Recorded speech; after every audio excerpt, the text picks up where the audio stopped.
Anyway, they also don't want us to pay attention to what's happening internationally, I've got to tell you, but there's a heck of a lot going on. I'm delighted to say that Michael Danby, he's the former chair of the Foreign Affairs and Defence and Intelligence Committee. He joins me now. Michael, happy Australia Day to you. Yeah, thanks for inviting me to Sydney, Cory. Defence announced... well, you're always welcome everywhere you go, Michael. That's the best thing about being such a popular lad. I haven't experienced that for myself. This week, the Defence announced a $1 billion investment in sea mines. They're high-tech underwater weapons. It's all to deter China from our territorial waters. I thought it was a pretty good idea. Is this going to be considered an act of aggression by our Chinese friends across the water? Well, us simply breathing would be considered an act of aggression, especially if we disagreed with them. But they've dropped their wolf warrior diplomacy. They're not helping the Russians. And I think the Japanese and us and the United States and South Korea are all rearming. And hopefully through rearmament, including these sea mines, we'll deter Beijing from aggression. It's much better to deter people than to seek a kinetic fight. We don't want a war with China, but the best way to avoid it is to buy these new high-tech sea mines which can be activated off the Australian north coast to deter China. Yeah, one of the great challenges across successive governments, Michael, has been the acquisition of military hardware, the implementation of it. It's really been, I think, a deficiency for Australia. These sorts of things can be deployed very, very quickly. They can be obtained relatively quickly as well. And it means that, you know, we are actually in a much stronger position, much more readily and quickly than otherwise would be the case. That's got to be a good move, no matter who's in government, doesn't it? It does. And look, Stephen Smith wasn't the best defence minister. The defence ministers in the Conservative governments after him weren't the best defence ministers either. We should have moved on this earlier, the rearmament and protection of Australia. It's the top duty of any Australian government, but we're doing it now. And, you know, I'm not the biggest admirer of the socialist left of Albo and Wong, but on these things they seem to be doing the right thing, and you can't denigrate them for doing that. If we get those long-range 500-kilometre HIMARS missiles to mount on Bushmasters in the north of Australia, you saw on the front page of The Australian the other day they had all of these interlocking fields of fire. That'll protect us too, and we know the HIMARS work from their degradation of the Russian armed forces in Ukraine. Yeah, we'll come on to that shortly. I hope we do anyway, because you mentioned Penny Wong there and Albo and the socialist left. It's hard to talk them down from their international diplomacy, and I'm going to give them credit here, because Fiji's new Prime Minister has ruled out Chinese military training of Fiji's army or police forces. That's a move, I think, that strengthens our military and diplomatic ties and theirs with us. To me, it just says you've got a Pacific nations leader who's actually prepared to muscle up to China, and I'm only presuming the government has actually had a hand in this. I assume so too. Remember, he's a tough old dude. He was the man who did the military coup back in 1989 in Fiji and took over the country. His mates in the police and the army are not happy with his predecessor Bainimarama's placing of Chinese security at the centre of the Fiji police force. So he's also got a substantial Indian minority in Fiji who are traditionally not as sympathetic to China as other elements, say, that have been implanted in the Solomons. Yeah, it's good to have an ally in the Pacific waters. Okay, let's jump across the pond to America, where the Biden administration is set to send dozens of Abrams tanks to Ukraine. Now, when only last year he warned sending tanks to Ukraine would be the start of World War III. Have a listen to this. The idea that we're going to send in offensive equipment and have planes and tanks and trains going in with American pilots and American crews, just understand, and don't kid yourself, no matter what you all say, that's called World War III. Now, Michael, these tanks aren't going to have American crews, and there's not trains and planes going over there, but however reluctant this may be, it's quite telling to me. Does it concern you, or is this something that you think is the right move? Look, you have to pass all politicians' speeches, past and present, as you know, Cory. And I think what this is done is this announcement is made to give the Germans cover. Bundeskanzler Otto Scholz wanted the Americans to say that they would deploy Abrams so that he could give the re-export licences to Poland, Finland, Holland, Czech Republic and Denmark, who want to send part of their Leopard tank fleet to the Ukrainians to prepare them for the offensive fighting in the spring. Now, I've driven from Kiev right down to the south across what will be the future battlefield, and you cannot conduct a war like that in the mud. They'll have to wait till mid-April. And the main thing is not that the Americans are going to actually provide these Abrams tanks now. They'll promise them later with their long logistics trail. They'll only arrive, I would say at the end of this year. But they mustn't listen to the Americans about striking at the Russians before they're ready.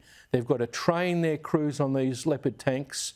They've got to get command and control established so they integrate in combined warfare that Jim Molan used to talk about, of aircraft, anti-aircraft, infantry fighting vehicles and the tanks. Don't move before April, Mr Zelensky and co.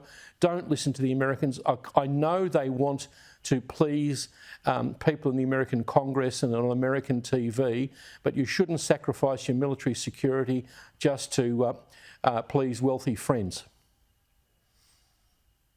Michael, in your experience, the receipt of the Leopard 2 tanks, the Abrams tanks if they arrive, and the training and the skill development, as you just mentioned then, will they be enough to put Ukraine on the front foot over Russia?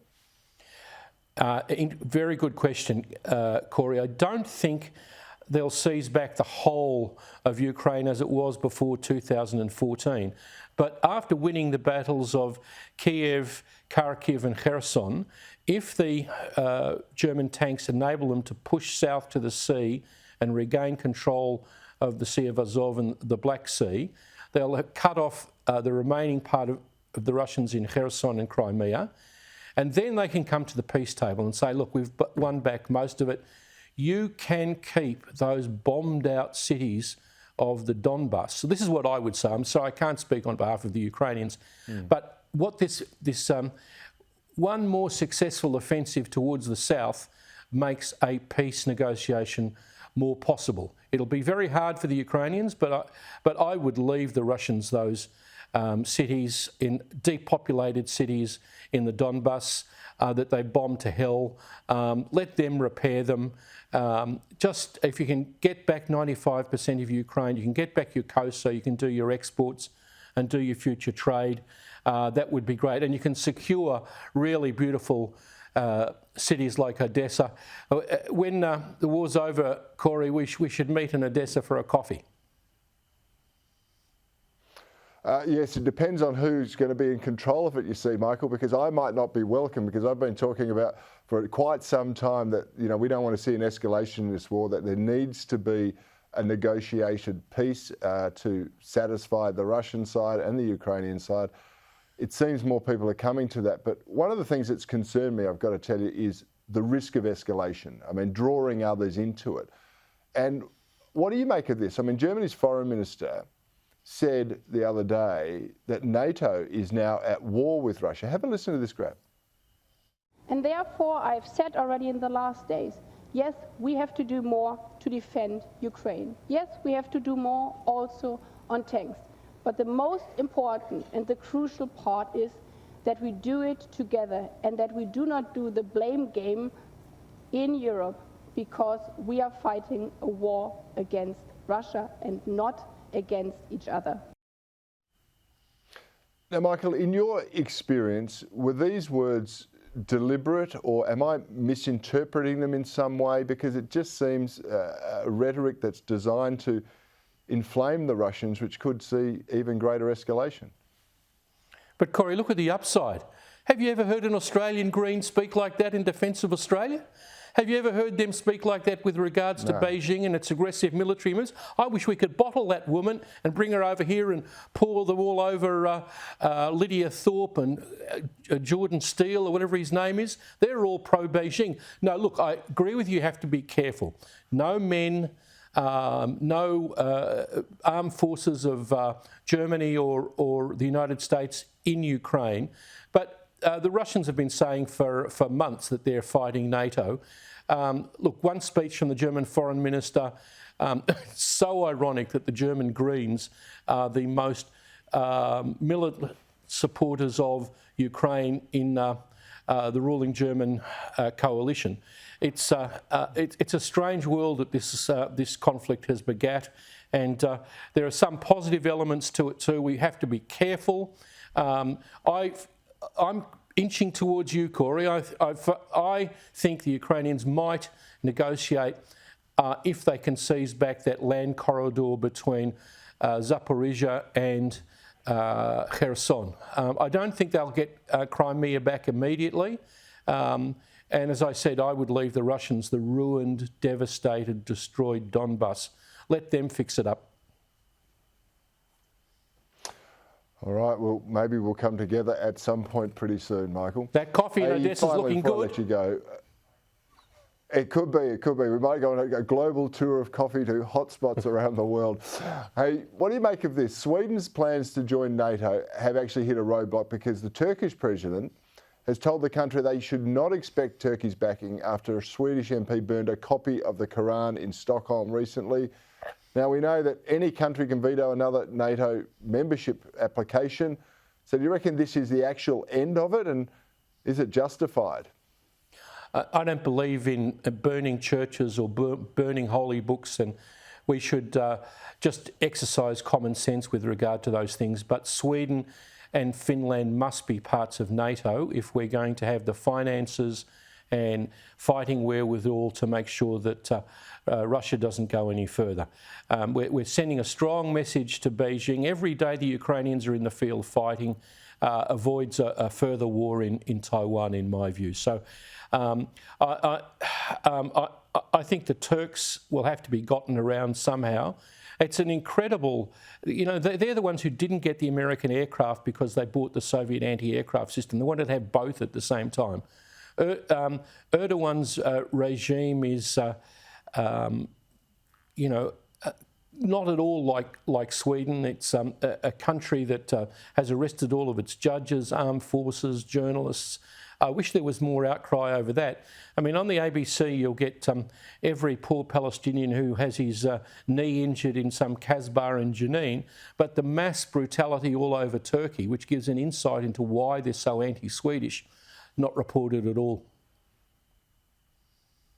Yeah, well, let's put Israel as one of those spots where we'll have a coffee and then maybe we can go to Turkey as well. Michael Danby, I really appreciate your insights. Thanks for joining me on See you in Gallipoli tonight, and happy Australia Day to you. Happy Australia Day, mate. Good on you.